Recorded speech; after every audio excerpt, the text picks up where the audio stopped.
Vážení občania, vážené občianky, ctení Topolčanci, príjmite moje najsrdečnejšie pozdravy v prvý deň roka 2024. Je pre mňa cťou prihovárať sa vám a zdieľať s vami túto chvíľu plnú nádeje, očakávaní a odhodlania. Aj rok 2023 bol pre naše mesto obdobím víziev a zároveň príležitostí.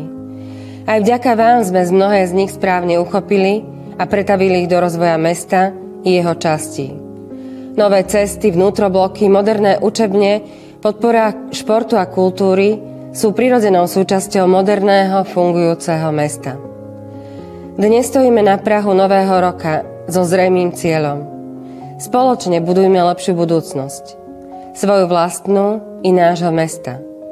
Zvládnutie úloh a zabezpečenie všetkých činností, tiež zmeny vo financovaní samosprávy, postavilo Mestské zastupiteľstvo v závere roka 2023 pred náročnú a nepopulárnu úlohu zabezpečenia potrebných financií zvýšením daní.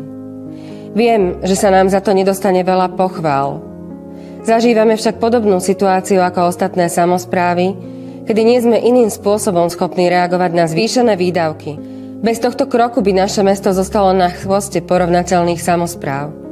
Sľubujem vám, že s každým eurom naložíme hospodárne, efektívne, presne tak, ako tomu bolo doteraz, keď sa nám vďaka poctivosti a transparentnosti podarilo ušetriť nemalé finančné prostriedky a vďaka ním znižujeme investičný dlh. Zároveň využijeme všetky možnosti na získanie mimorozpočtových zdrojov.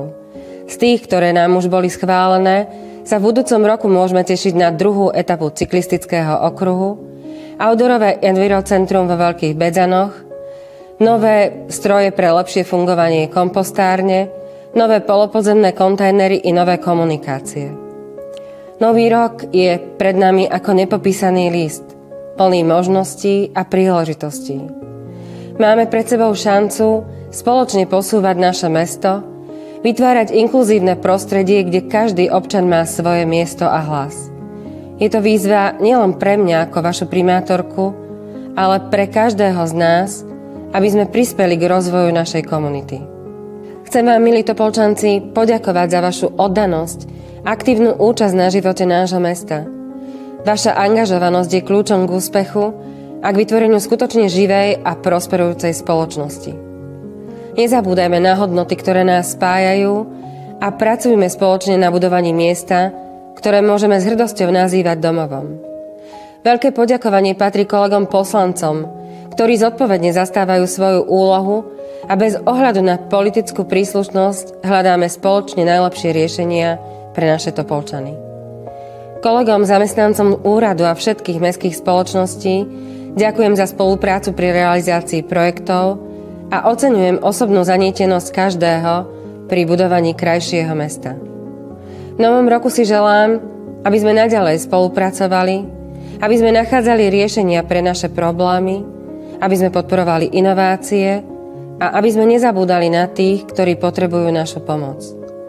Veľmi si želám, aby sme nezabúdali na slušnosť a vďačnosť. Slušnosť naozaj nie je slabosťou. Hrdinom je pre mňa každý, kto ju prinesie do komunity a vzťahov. Nech rok 2024 je plný lásky, zdravia, šťastia a úspechov pre všetkých nás.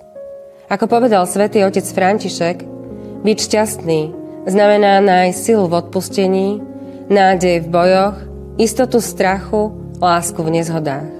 Byť šťastný znamená byť obeťou svojich problémov a stať sa hercom vlastného príbehu.